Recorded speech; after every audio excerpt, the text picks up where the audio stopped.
Salut les potes, c'est ProSensei, j'espère que vous allez bien. On se retrouve aujourd'hui pour Samouraï 8, chapitre 2. Un chapitre de 39 pages où pour moi l'aventure commence seulement maintenant. C'est-à-dire que pour moi le chapitre 1, qui était un très long chapitre, 72 pages, était vraiment un chapitre d'introduction des personnages, de l'univers, des enjeux, quel est le but, etc. Et là dans ce deuxième chapitre, on a le début de l'aventure. C'est-à-dire là où Hashimaru va enfin pouvoir découvrir le monde et commencer son aventure de samouraï. Il s'est passé quelques petits trucs durant ce chapitre. On a les premiers antagonistes pour ce premier arc d'introduction, on a les premières péripéties, on va dire, de Hashimaru, la découverte du paysage qu'il y a autour de chez lui. Il y a également son premier ami, et je vais le mettre entre guillemets, vous allez comprendre pourquoi, et qui va peut-être devenir soit un rival, ou alors peut-être même un compagnon d'armes, tout simplement. Voilà, on pose le décor dans ce chapitre 2. Tout au début du chapitre, on a Hashimaru qui vient de se réveiller, d'ailleurs sur la page cover on le voit, il vient de se réveiller aux côtés de Daruma et Ayataro. Il mange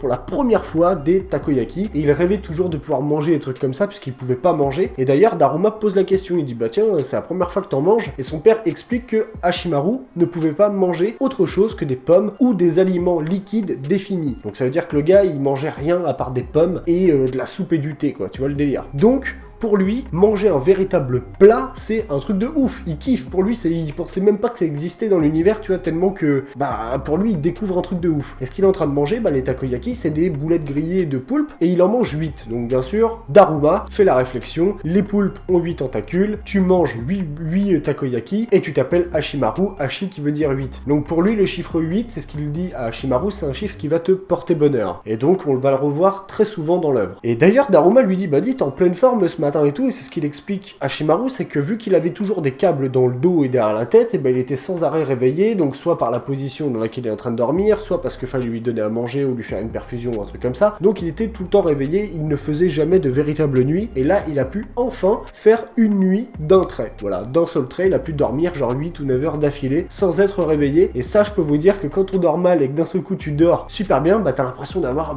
trop bien dormi et t'es en pleine forme. Après son repas, Hashimaru par réflexe retourne sur son espèce de console de jeu là pour retourner et jouer à son jeu vidéo, et en fait Ayataro lui tire la manche et lui fait comprendre qu'il peut aller dehors, et il a raison, c'est la première fois, mais lui par réflexe il retourne à ses habitudes de, voilà, ça fait des années depuis qu'il est tout petit il fait ça, donc forcément il retourne par réflexe à sa dernière partie de jeu vidéo qu'il avait entamée la veille, et il voulait la terminer, sauf que Ayataro, vu qu'il lui fait comprendre qu'il peut aller dehors, Hashimaru lui dit oui tu as raison, on va aller faire une promenade, je vais aller te promener, vu que c'est son chien. Avant de partir, il va poser un katana de collection qu'il avait avec lui, et on voit du coup sa collection de katana, son espèce de chambre, une partie de sa chambre, et on voit qu'il y a des posters de Fudomiyo, enfin une espèce d'affiche de Fudomiyo, et on peut voir qu'il a toujours été fasciné par les samouraïs et par Fudomiyo notamment. Donc Hashimaru décide d'aller à l'extérieur, voilà, et on voit qu'il a un tic de langage, c'est l'euphorie totale, on voit que c'est un tic de langage, il va le dire souvent, je pense, un peu comme dans Dr Stone. Tu vois, dans Dr Stone, par exemple, le personnage principal dit c'est follement excitant, il le dit toujours, et j'ai l'impression que pour Hashimaru, ça va être, c'est l'euphorie totale, vous allez voir, il le dit 2 fois dans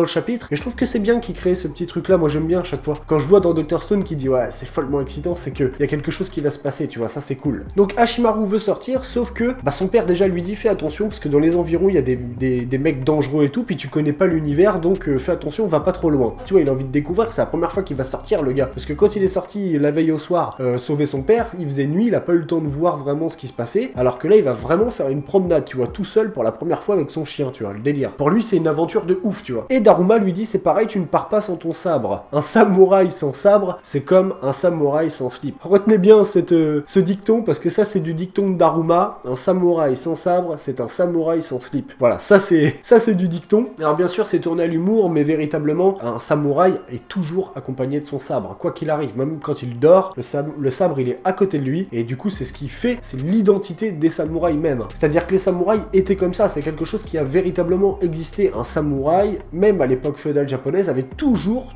son sabre avec lui, quoi qu'il arrive. Daruma lui donne un faux sabre, qu'il lui avait prêté justement à Hashimaru dans le chapitre d'avant. Hashimaru se met à s'entraîner, il pose une tasse de thé, puis on le voit, il est en train d'essayer de la couper en deux, et il la coupe en deux direct. Et c'est ce que lui dit Daruma, tu ne peux pas savoir si ton sabre est tranchant s'il ne sort pas de son fourreau. En gros, si tu sors pas ton sabre, tu peux pas savoir comment il va trancher. Plus tu vas utiliser ton sabre, mieux tu vas le connaître, et plus tu vas savoir l'utiliser. Et j'ai trouvé ça assez cool. Encore une fois, il l'a dit avec un espèce de dicton sur le slip. Donc à chaque fois il met les slips, il aime bien les slips Daruma. Un chat qui met des slips, ça pourrait être marrant un jour de le voir avec, tu sais, genre en slip et tout. Mais dans tous les cas, ce qu'il a voulu faire comprendre est vraiment des choses qui sont dans le sens des bushi et des samouraïs encore une fois. Donc après ça, Hashimaru décide enfin de sortir, donc on le voit, on commence à découvrir le paysage avec lui, et il se demande qui est-ce qu'il va rencontrer, qu'est-ce qu'il va voir, est-ce qu'il va rencontrer un ami, est-ce qu'il va pouvoir se faire enfin un ami, puisqu'il n'a pas d'amis, clairement, à part ceux avec qui il joue aux jeux vidéo, mais finalement il les voit pas, il leur parle pas, c'est pas véritablement des amis, hormis dans les combats, sur les jeux, et donc on peut voir d'ailleurs dans le paysage, à un moment il passe devant un bâtiment, et il y a le logo de Jiraiya, celui qu'il a sur son bandeau frontal, qui veut dire huile, et c'est sur un des bâtiments, donc on peut voir que, voilà, ça nous fait comprendre, c'est toujours Kishimoto, tu vois, c'est toujours Masashi Kishimoto qui est là, et donc j'ai trouvé ça plutôt cool de voir ça dans le paysage. Donc ça c'était plutôt bien, j'ai trouvé ça bien qu'il fasse un petit clin d'œil comme ça. Et déjà, dès là, on commence à voir un petit peu, comment ça se passe, les paysans qui traversent les ponts et tout, avec des montagnes derrière, avec de la technologie en même temps, franchement c'est stylé de ouf. Et là, d'un seul coup, Ayataro, pour faire plaisir à Hashimaru, vu qu'il n'avait pas véritablement découvert les alentours, il déploie des ailes, donc il se transforme, il déploie des ailes, et j'ai trouvé ça assez étonnant, et peut-être même un peu trop rapide. Ça aurait été mieux de voir ça dans un contexte un peu de danger, tu vois, genre à un moment ils sont en danger, et du coup, grâce à Ayataro, il peut se transformer et ça les sauve. Alors que là, c'est un peu... voilà quoi. Hier, c'était un chien, il a muté, et maintenant il remute encore, il arrive carrément à se transformer, à avoir des ailes et tout. Après, nous, ça nous semble rapide. Est-ce qu'il y a eu des choses qui ont sauté entre deux? Ou est-ce que, il a pas le choix, il a fallu qu'il fasse ça dans le scénario, ou il en a besoin dans le scénario pour créer une future péripétie? Dans tous les cas, il déploie des ailes, il monte en l'air. Alors forcément, il monte en l'air, il va pas monter en bas. Je suis con, je suis vraiment débile. On découvre le paysage avec Hashimaru. D'ailleurs, il a un peu peur, Hashimaru, en montant, parce qu'il a un peu le vertige et tout. Le fait qu'il soit avec Ayataro, ça le rassure, et il remercie de pouvoir voir ce qu'il voit. Et là, on voit le paysage en même temps qu'Hashimaru. Le paysage est magnifique. Je l'ai dit, il a une patte artistique, Okubo, c'est trop beau. Franchement, c'est trop beau. Ça fait vraiment campagne japonaise, avec des petites tours comme ça, un peu partout, des véhicules volants, etc. Franchement, c'est trop stylé. Là, on voyait les abords de la ville, et après, on voit carrément tout le paysage, avec un espèce de lac au milieu, avec des espèces de bases aériennes et tout, c'est vraiment trop beau. Il y a toujours ces petits bâtiments typiques japonais avec les espèces de portes Shinto là, c'est vraiment trop stylé. Faut savoir qu'en parallèle de ça, on commence à voir les premiers antagonistes, donc je mets ça entre guillemets parce que oui, c'est certainement les antagonistes de ce premier arc, de ce petit arc, où c'est des cochons. Alors j'ai été quand même un peu surpris, donc comme quoi il y a des extraterrestres apparemment, puisque c'est vraiment des cochons, c'est des trois cochons dans un char. Alors il y en a un qui est un peu plus balèze que les autres, qui doit être le boss. Alors, écoutez bien, ces 3 cochons, j'ai l'impression de vous raconter une histoire à la con. Ces 3 cochons dans un char qui tirent des espèces de missiles, et le gros cochon, le boss, qui est dedans, parce qu'il y en a 2 autres plus petits qui sont des sous-fifres. Le boss, il est dans un chaudron qui est dans le cochon. Dans le chaudron, il y a un espèce de liquide, comme si il prenait un bain, quoi. En gros, il prend un bain dans le char, et il a un verre de vin dans la main. Donc voilà, me demandez pas pour qui, pourquoi, j'en sais rien, mais je sais, ça peut être surprenant quand je le dis comme ça, mais pourtant c'est le cas. Ils sont à la recherche de la Locker Ball, ce qui dit, on est à la recherche d'une grosse boule qui coûte très cher, une boule blanche qui coûte très cher, et donc il parle de la Locker Ball très certainement. Et effectivement, on avait appris que lui, déjà le père d'Hashimaru, l'avait acheté 200 millions de yens. Donc tu sais que tu peux la revendre beaucoup plus cher après derrière. Les 3 cochons, en fait, ont détruit, on voit que sur leur passage, ils ont détruit déjà des villages, des bâtiments et tout, ils ont tué des gens et tout, et on les voit qu'ils sont en train de tirer des déferlantes de missiles un peu partout autour du char, et pendant ce temps-là, pendant qu'Hashimaru était en l'air, il se prend un missile dans l'aile à Ayataro, et du coup, ça fait tomber Hashimaru et Ayataro en dessous, quoi. Tout simplement, ils tombent dans le vide. Hashimaru, Ayataro sont séparés, et d'ailleurs, il perd même son sabre, Hashimaru, et Hashimaru tombe dans un dortoir d'une école, et en fait, c'est un dojo, tout simplement. L'école, d'ailleurs, c'est le dojo Shu de l'école de Yasha, et encore une fois, on entend parler de Yasha, j'en ai déjà parlé dans la vidéo précédente, donc voilà, je vous invite à voir ma vidéo précédente. Et donc, tout est relié, tout commence à arriver, où il tombe dans un dortoir. Ce dortoir est un dojo, et c'est bien dit juste avant qu'il tombe dedans, le seul moyen de sortir de ce dortoir pour les bushi qui sont dedans, c'est de devenir bushi, de devenir un samouraï pour pouvoir sortir d'ici. Enfin, pas un samouraï, mais de devenir un bushi pour pouvoir sortir d'ici. Donc en gros, ils sont en apprentissage, et le seul moyen qu'ils sortent, c'est de devenir bushi, tout simplement. Sinon, ils ne sortent pas de ce dortoir. Donc, Hashimaru tombe, il arrive dans une pièce, et juste avant qu'il tombe dans la pièce, on découvre un personnage nommé Nanashi, tout du moins pour l'instant il est nommé comme ça. Ceux qui l'ont nommé comme ça, c'est Madame Main Droite et Monsieur Main... Putain, j'ai l'impression de vous raconter des histoires à la con dans cette review, c'est un truc de ouf, mais c'est ça. Alors, il y a 2 possibilités, c'est soit il a effectivement 3 personnalités, c'est-à-dire qu'il y a le personnage de Nanashi, pour l'instant qu'on va nommer comme ça puisqu'on sait pas c'est quoi son nom,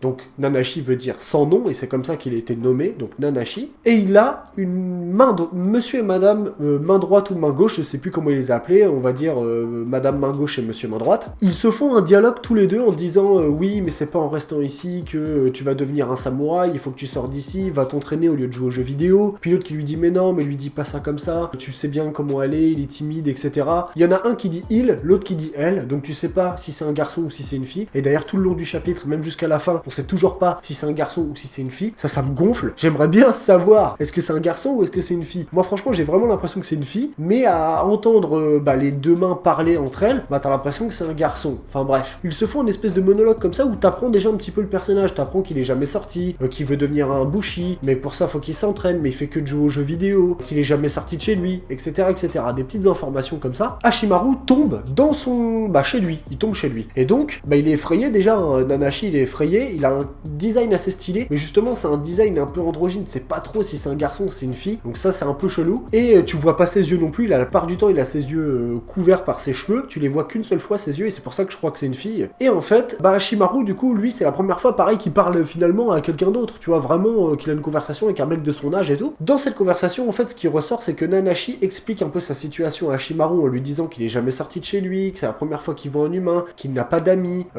qu'il ne sait même pas, à travers Madame main droite, enfin Madame main gauche et Monsieur main droite, qu'il n'a jamais eu d'amis et qu'il ne sait même pas si c'est un garçon ou si c'est une fille. Et du coup, lui, Hashimaru lui fait comprendre que c'est un peu la même situation pour lui. Mais étant donné que c'est un samouraï, et Nanashi lui dit oui, mais toi, t'as de la chance, t'es un samouraï, tu peux faire ce que tu veux, tu peux sortir et tout, machin. Nous, on veut tous devenir samouraï, tu vois. Et du coup, justement, c'est à ce moment-là que tu vois un peu ses yeux et que j'ai l'impression que c'est une fille. En plus de ça, il y avait un katana qui était juste devant elle, qui avait une fleur sur le pommeau du katana, ou sur le fourreau, je sais plus. Pareil, à la fin du chapitre, quand tu la vois marcher, sortir dehors pour la première fois, sur ses baskets, pareil, il y a une fleur. Donc je sais pas si c'est pareil pour un garçon ou pour une fille, mais moi, ça me fait vraiment penser à une fille. J'ai vraiment l'impression que c'est une fille. Nanashi est toujours restée, depuis qu'elle est toute petite, elle est arrivée dans ce dortoir, et elle est jamais sortie, ça fait 8 ans qu'elle n'a vu personne, elle n'est jamais sortie, elle se fait livrer de la bouffe et tous ses besoins, tout ce qu'elle a besoin de faire, et que ça fait 8 ans qu'elle n'a pas parlé à quelqu'un. Donc forcément, elle est un peu effrayée de parler avec Hashimaru, et pour vous dire qu'elle est tellement effrayée, c'est qu'au bout d'un moment, c'est justement Madame main gauche et Monsieur main droite qui parlent à sa place. Et donc, il y a toujours ce côté 3 caractères différents. C'est-à-dire que t'as toujours Monsieur main droite qui parle comme ça, Madame main gauche qui parle autrement, genre qui joue un peu le côté gentil, et Monsieur main droite joue le côté un peu méchant, et tu as Nanashi qui est un peu neutre entre les deux, un peu indécis ou indécise, qui ne sait pas. Hashimaru, du coup, au bout d'un moment, dit je suis désolé pour le plafond et tout, je vais réparer ça, mais laisse-moi un peu de temps et tout. Dans la conversation, quand il apprend le mal-être de Nanashi, il lui dit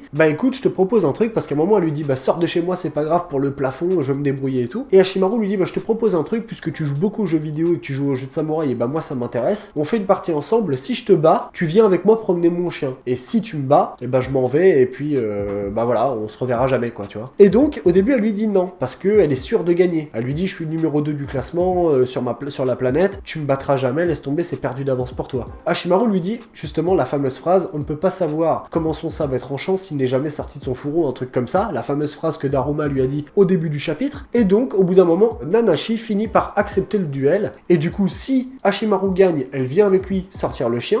Du coup, elle sera obligée de sortir de chez elle au bout de 8 ans, enfin, ou de chez lui au bout de 8 ans. Et par contre, s'il perd, il part. Et bien sûr, Hashimaru est le premier du classement mondial. Et d'ailleurs, ils se sont affrontés très très souvent, des millions de fois. Mais bon, je pense pas qu'ils se sont affrontés véritablement des millions de fois, mais ils ont dû s'affronter vraiment régulièrement pendant des années. Et donc, elle perd le combat, parce que Hashimaru, forcément, il est premier du classement, et il lui a fait une technique de cancel pour la vaincre. Et donc, elle a perdu le combat. Et c'est là qu'elle se rend compte qu'il se rend compte qu'il parle à Hashimaru. Et donc, Hashimaru lui dit oui, c'est moi le premier du classement, voilà, elle a perdu le combat, donc elle est obligée de venir avec lui sortir le chien. Avant de sortir, il y a aussi cette conversation où elle apprend, finalement, elle commence à écouter Hashimaru, Hashimaru lui explique que c'est la première fois qu'il sort de chez lui, là ça fait 10 minutes qu'il sort de chez lui, il est jamais sorti de chez lui le gars. Elle se reconnaît un petit peu dans Hashimaru du fait que ils ont toujours été exclus entre guillemets, ils n'ont jamais eu d'amis. Et bah Hashimaru, c'est ce qu'il lui dit. Il lui dit, tu vois, je suis sorti de chez moi, j'ai pris le risque de sortir de chez moi, il m'est arrivé des choses, comme le fait de tomber, tout ça, des péripéties, mais au final, j'ai pu enfin te rencontrer, alors qu'on s'est toujours affronté sur les jeux vidéo.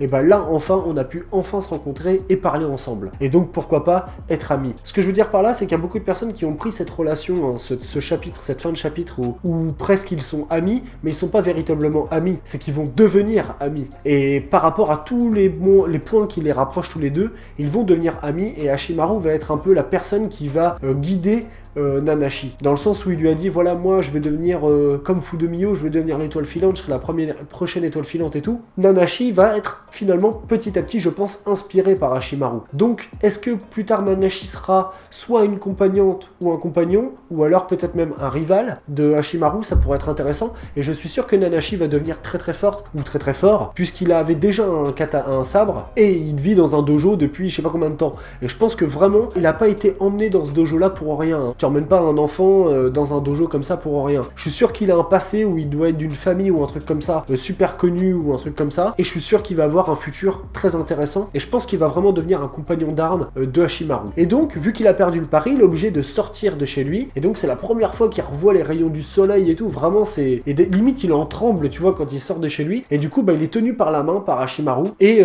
bah, Hayataro les rejoint. Hayataro a réussi à retrouver Hashimaru, et du coup, il découvre Nanashi, et pendant ce temps-là, il y a les trois cochons qui sont pas loin, hein. Tu les revois à la fin du chapitre, ils sont là, ils veulent tout détruire. Apparemment, ils ont détruit déjà la plupart des gardes et tout, et ils ont envie de venir détruire le dojo pour pouvoir s'emparer après de la fameuse Locker Ball. Donc le chapitre s'arrête comme ça, il y a 39 pages, il y a plein de choses dont je suis pas forcément rentré dans les détails parce que ce ne sont que du dialogue entre les deux personnages. Je pense que l'essentiel a été dit dans ma review, même si j'aurais pu rajouter plein de choses, mais après les vidéos durent beaucoup trop longtemps.